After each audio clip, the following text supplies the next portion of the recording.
Hi மக்களே, welcome to PKM Lakshmi channel. எல்லாருக்கும் சூப்பராக ஒரு காலை வணக்கம். இன்றைக்கி வந்து பார்த்திங்கன்னா ஒரு சூப்பரான ஒரு அப்டேட்டோடு தான் வந்திருக்கேன். எல்லாருக்கும் பிடிச்ச அப்டேட்டு, எல்லாருமே என்கிட்ட கேட்டுக்கிட்டே இருந்த ஒரு விஷயந்தான் இன்றைக்கி வந்து நான் வந்து சொல்ல போகிறேன். என்னன்னு கேட்டாக்கா, நம்ம ஒரு கார்டன் குரூப் வைக்க போகிறோம். அந்த கார்டன் குரூப் மூலமாக நிறைய நண்பர்கள் வர போகிறாங்க.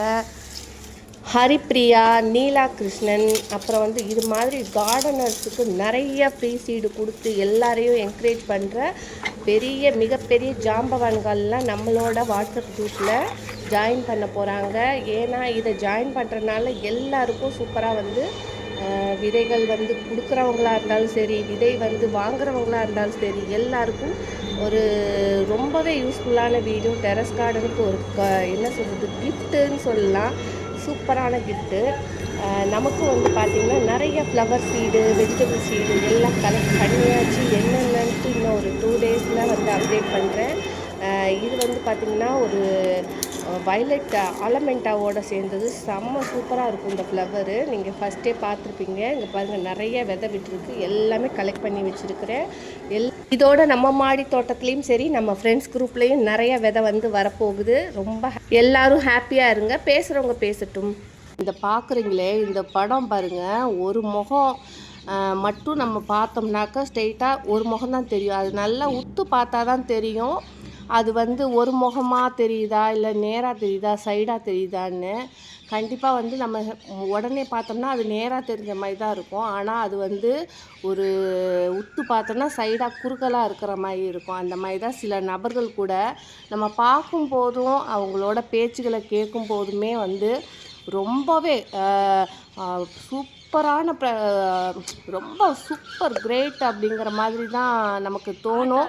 அவங்களோட குறுக்கு புத்தி அவங்க மனசுக்குள்ளார இருக்கிறதுனால தெரியாது. அதை வந்து நல்லா உத்து அவங்க கூட கொஞ்சம் பழகி பாருங்கள். ஒரு கொஞ்சம் நல்லா பழகி பார்க்கும்போது தன்னால் ஆட்டோமேட்டிக்காக வந்து அவங்களோட குணங்கள் நமக்கு தெரிய ஆரம்பிக்கும். அப்புறம் ஒரு சிஸ்டர் வந்து சொல்லியிருந்தாங்க, நீங்கள் ஏன் சிஸ்டர் நீங்கள் ஃபீல் பண்ணுறீங்க, சில பேர் அப்படி தான் இருப்பாங்க, கடந்து போயிட்டே இருக்கணும் அப்படின்னு. அது மாதிரி இதே மாதிரி நம்ம லைஃப்பில் நிறைய பேர் கடந்து போயிட்டே தான் இருக்கிறோம். அன்றாடுமே நம்ம லைஃப்பில் பார்க்குறோங்க. நம்மக்கிட்ட நல்லா பேசுவாங்க. நான் நல்லா பேசி முடித்து, ஆஹா இவங்க இவ்வளோ சூப்பரான ஆள் அப்படின்னு நம்ம யோசிக்கிறதுக்குள்ளேயுமே நம்ம அந்த இடத்த விட்டு கிராஸ் பண்ணும்போதே அவள் கிடக்கிறா பாரு அப்படிங்கிற மாதிரி நம்ம காதாலேயே கேட்டிருப்போம். இல்லை யாரோ ஒருவர் நமக்கு சொல்லி கேட்கும்போது மனசு ரொம்ப வலிக்கும். ஆஹா நம்ம இவ்வளோ வந்து இவங்கள நம்பி இவ்வளோ நல்லவங்கன்னு நினச்சிட்டோம். ஆனால் வந்து அவங்க நம்ம எந்த தவறும் செய்யாமல் வந்து இப்படி வந்து நம்மளை குறை சொல்கிறாங்கங்கும்போது மனசு வலிக்கும் பார்த்திங்களா. நம்ம வந்து எந்த தவறுமே செய்யாமல் நம்ம மேலே வந்து ஒரு வீண் பழி வரும்போது நமக்கு வந்து ரொம்ப கஷ்டமாக இருக்கும். இப்போ நான் சொன்ன நபரே பார்த்திங்கன்னா என்கிட்ட நல்லா ஃப்ரெண்டாக பேசிகிட்டு இருந்தாங்க. ரொம்ப ஹாப்பியாக பேசிகிட்டு இருந்தாங்க. அடிக்கடி பேசினாங்க. நானுமே வந்து சரி அவங்க நம்மக்கிட்ட உண்மையாக தான் பழகுறாங்க அப்படின்னு நம்பி நல்லா ஒரு ஃப்ரெண்ட்ஷிப் மெயின்டைன் பண்ணிகிட்டு இருக்கிறேன். அப்படி இருக்கும்போது அவங்க வந்து எனக்கே தெரியாமல் என்னை பற்றி அவதூறாக ஒரு ஜாட மாடையாக பேசுகிறாங்க. அது மட்டும் இல்லை நண்பர்களே, இப்போ வந்து அவங்க ஒரு குரூப் ஒன்று ஆரம்பிச்சிருக்காங்க. அந்த குரூப்பில் நம்மளோட ஃப்ரெண்ட்ஸ், நம்மளோட சப்ஸ்கிரைபர், நம்மளோட ஃப்ரெண்ட்ஸுன்னா யூடியூப் மூலமாக வந்த நண்பர்கள் தான். அவங்க குரூப்லேயே வந்து 3 பேர் வந்து ஆட் ஆகியிருக்காங்க. இவங்க என்னை பற்றி பேசுகிறது ரொம்ப வருத்தப்பட்டாங்க. ரொம்ப ரொம்ப ஃபீல் பண்ணி, சிஸ்டர் நீங்கள் வந்து நீங்கள் எதுனாலும் கோவப்பட்டு வெளிப்படையாக பேசிடுறீங்க. அவங்கெல்லாம் அப்படி கிடையாது. அவங்கெல்லாம் வந்து உங்களை பேசும்போது எனக்கு கஷ்டமாக இருந்தது. ஆனால் நான் என்ன சொல்ல முடியும்னு நான் கம்முன்னு இருந்துட்டேன் அப்படின்னு சொல்லிட்டு என்கிட்ட சொல்லும்போது அவங்க என் நல்லெண்ண, அதாவது என் மேலே இருக்கிற அக்கறையினால தான் என்கிட்ட சொல்கிறாங்க. அது எனக்கு புரியுது. இருந்தாலும் எனக்கு எப்படின்னா, எனக்கு அந்த துரோகம் இதெல்லாம் வந்து தாங்கிக்கிற சக்தியெல்லாம் கிடையாதுங்க. எனக்கு ரொம்ப கோபம் வரும். கோபம்னா நியாயமான கோபம் தான் எனக்கு வரும். அது வந்து நமக்கு நம்பிக்கை ஒருத்தரை நம்பும்போது அவங்க நமக்கு நம்பிக்கை துரோகம் பண்ணுறாங்க. நம்ம எந்த தவறுமே செய்யாமல் இருக்கும்போது நம்ம மேலே வந்து ஒரு குற்றச்சாட்டு வைக்கிறாங்கன்னா அதை எப்படி நீங்கள் அக்செப்ட் பண்ணுவீங்க? நீங்கள் சொல்லுங்கள் நண்பர்களே, நீங்கள் உண்மையாக சொல்லுங்கள். இப்போது நீங்கள் எந்த தவறுமே செய்யாமல் ஒருத்தங்களுக்கு நல்லது பண்ணுறீங்க, அவங்க அவங்க வந்து ஹாப்பியாக இருக்கணும்னு அவங்களுக்கு பிடிச்சதை ஒன்று பண்ணுறீங்க. அப்படி இருக்கும்போது அவங்களுக்கு அது கிடைக்கல, அது கையில் கிடைச்சுமே வந்து அவங்களால அதை அனுபவிக்கலைங்கிற போது அவங்களோட கோபத்தை வந்து எப்படி வெளிப்படுத்துறதுன்னு தெரியாமலே வந்து வார்த்தையை அதிகமாக விட்டுடுறாங்க. அது ரொம்பவே தப்பான ஹேபிட்டு. எனக்குமே அதிகமான கோபம் வரும். நான் வந்து எதுனாலும் பார்க்க மாட்டேன். என்னோட இரத்த சம்பந்தமாக இருந்தாலுமே கூட தப்புன்னா கண்டிப்பாக வந்து குரல் கொடுப்பேன். ரொம்ப பிடிக்காது என்கிட்ட அந்த மாதிரி பேசினா அவங்கக்கிட்ட நான் டச் வச்சுக்கவே மாட்டேன். அவாய்ட் பண்ணிவிட்டு வந்துகிட்டே இருப்பேன். ஏன்னா என் லைஃப்பில் வந்து இந்த மாதிரி நபர்களை நான் அடிக்கடி இல்லை, தொடர்ச்சியாக பார்த்துட்ருக்கேன். இப்போது ஒரு உதாரணத்துக்கு சொல்கிறேன் பாருங்கள். இன்றைக்கி நான் ஒரு நல்ல பொசிஷனில் இருக்கிறேன், நல்ல ஒரு இதில் இருக்கிறேன்னா அது வந்து இந்த சமுதாயமும் சில மனிதர்கள் நமக்கு கொடுத்த வலியும் நம்பிக்கை துரோகமும் மட்டும்தான் இன்றைக்கி நானுமே எங்கள் வீட்டுக்காருமே இன்றைக்கி நல்லா இருக்கிறதுக்கு முக்கியமான ரீசன்.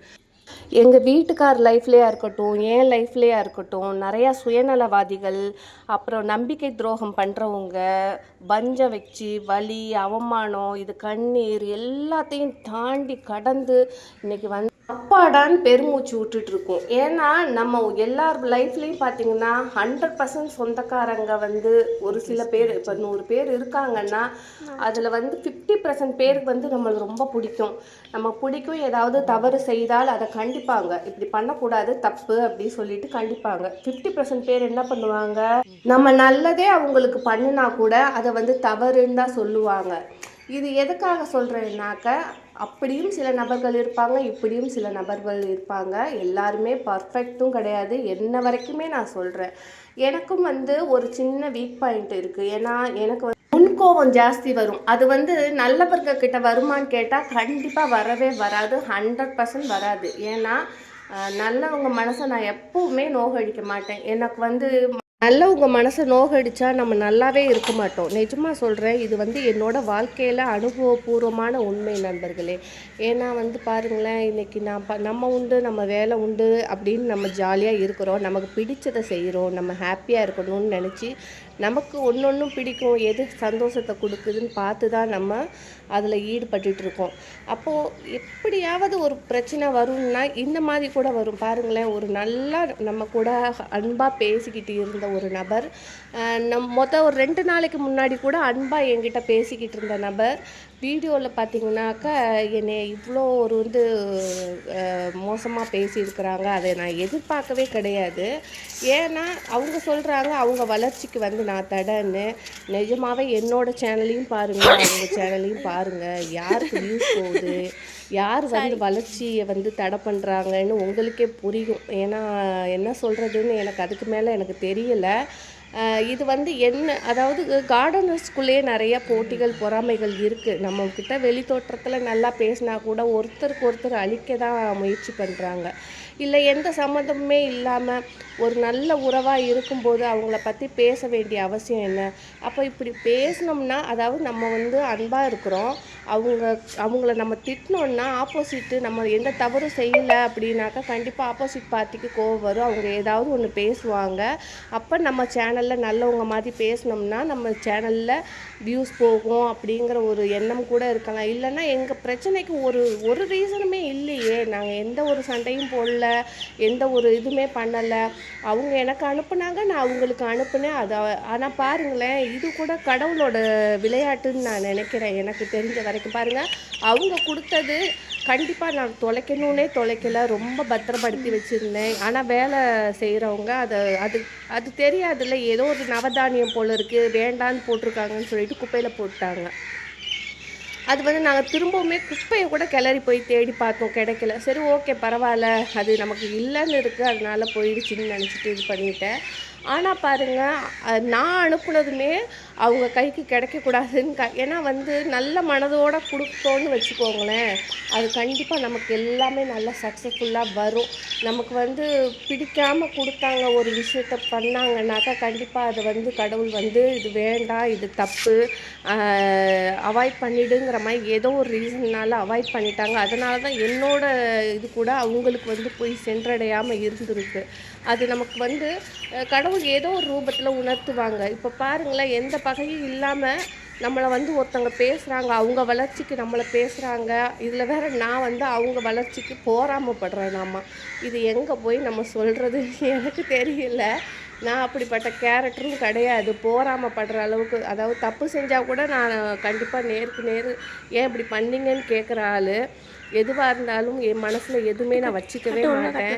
ஏங்க இப்படி பண்ணீங்க, இப்படி பண்ணக்கூடாது அப்படின்பேன். என்கிட்ட எந்த அளவு அதான் சொல்கிறல, முகம் பார்க்குற கண்ணாடி நமக்கு என்ன பிரதிபலிக்குதோ அதே தான் நான் வந்து அவங்க என்கிட்ட நல்ல மாதிரி இருந்தாங்கன்னா நல்ல மாதிரி பேசுவேன், ஹார்டாக பேசினாங்கன்னா ஹார்டாக பேசுவேன். இதுதான் நான்.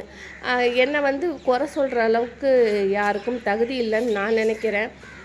நான் வந்து அவங்க அதாவது நானாக வந்து பிரச்சனைக்கு போகலை. அவங்களா பேசினாங்க, நான் அந்த பேசினதுக்கு ரிப்ளை பண்ணேன். அதோட நான் சீப்போ அப்படின்னு சொல்லிட்டு நம்ம விட்டுட்டோம். அதுக்கப்புறம் திரும்ப வந்து அடுத்தடுத்த வீடியோவில் நம்மளை வந்து பேசுகிறாங்கன்னா அப்போ அவங்க கண்டென்ட்டுக்காக தான் பண்ணுறாங்கன்னு நமக்கும் ஓரளவு சூப்பராக தெரியுது. அதனால் வேணாமே, அந்த பிரச்சனையே வேண்டாம் அப்படின்னு ஒதுக்கி வச்சிடலான்ட்டு இருக்கிறேன். இதோட நம்ம வேலை உண்டு, நம்ம ஹாப்பியாக இருப்போம், நமக்கு பிடிச்சதை செய்வோம். நமக்கு வந்து ஒரு நல்ல நண்பர்கள் இருக்காங்கன்னா அந்த வட்டாரத்தை நம்ம பெருக்குவோம் அப்படிங்கிற ஒரு நம்ம வேலையை நம்ம பார்ப்போம். வெற்றியும் தோல்வியும் எதுவாக வேணாலும் நம்ம வந்து லைஃப்பில் சந்திச்சுட்டு போயிடுவோம். மற்றவங்களோட நம்ம கம்பேர் பண்ண வேண்டான்னு முடிவுக்கு வந்திருக்கேன். ஏன்னா திரும்ப திரும்ப போயிட்டு எதுலேயும் போய் நம்ம இன்வால்வ் ஆகிறதுக்கு எனக்கு இஷ்டம் கிடையாது. எனக்கு பிடிக்கலைன்னா நான் அதை அவாய்ட் பண்ணிவிடுவேன் சுத்தமாகவே. ஓகே நண்பர்களே, இப்போ நாம் அந்த டாபிக்கு இதோட இன்றைக்கி தான் லாஸ்ட் டேட், இதோடு நம்ம விட்டுடுவோம். அப்புறம் வந்து நம்ம வந்து பார்க்கலாம். நம்ம குரூப்பில் நிறைய பேர் வந்து ஜாயின் பண்ணுறதுக்கு ரொம்ப நாளாக கேட்டுட்ருந்தாங்க. ஒரு 4 மந்த்தாக கேட்டுட்ருந்தாங்க. என்னால் வந்து நடுவில் வந்து ஃபோன் தொலைஞ்சி போயிடுச்சு. அதுக்கப்புறம் வந்து ஃபோன் வந்தது. இதெல்லாம் கொஞ்சம் நிறைய பிரச்சனைனால என்னால் ஃபோக்கஸ் பண்ண முடியல நம்ம சேனலை. அதனால் இப்போ நண்பர்கள் எல்லாருமே நம்ம வந்து ஜாயின் பண்ணலாம் அப்படின்னு சில பெரிய பெரிய ஜாம்பவான்கள், அதாவது நீலா கிருஷ்ணன் மாதிரி நிறைய ஃப்ரீ சீட் கொடுக்குற நண்பர்கள்லாம் வந்து குழு இணையலாம் அப்படின்ட்டு. ஏன்னா எல்லாருமே மாடி தோட்டம் வைக்கிறது தான் அவங்களோட நோக்கமும் நம்மளோட நோக்கமும் அதுதான். ஏன்னா சில பேர் ஒரு 10 தொட்டி 20 தொட்டி ஆரம்பித்தாங்கன்னா அவங்களுக்கே இன்ட்ரெஸ்ட் வந்துடும். மேலே மேலே மேலே வந்து அவங்களுக்கு வந்து அந்த கார்டன் மேலே இருக்கிற ஈர்ப்பில் அதிகமாக நம்ம வீட்டுக்கு தேவையான காய்கறியை நம்ம வீட்டிலே வந்து அறுவடை பண்ணிக்கலாங்கிற ஒரு எண்ணம் வந்துடும். எங்கள் எல்லாருக்குமே அந்த ஒரு எண்ணம் இருக்குது. சந்தர்ப்ப சூழ்நிலையால் என்னால் வந்து இங்கிட்டும் அங்கிட்டும் போகிறனால நம்மளோட கார்டனில் ஃபோக்கஸ் பண்ண முடியாமல் கார்டனை பாதியாக காலி பண்ணி வச்சுருக்கிறேன். நான் அதை இன்னும் ஒரு 2 மாதத்தில் கண்டிப்பாக புதுசாக பெருசாக ரினிவல் பண்ணிவிடுவேன்னு எனக்கு ஒரு நம்பிக்கை இருக்குது. கண்டிப்பாக பண்ணிவிடுவேன். ஏன்னா அதுக்கான முயற்சி இப்போயே நடந்துக்கிட்டு தான் இருக்குது. நிறையா விதை போட்டு வச்சுருக்கேன். நல்லா எல்லாமே வந்து கலெக்ட் பண்ணி போய் நட்டு பாதி வச்சுட்டேன். இப்போ நடவும் பாதி போகிறேன்.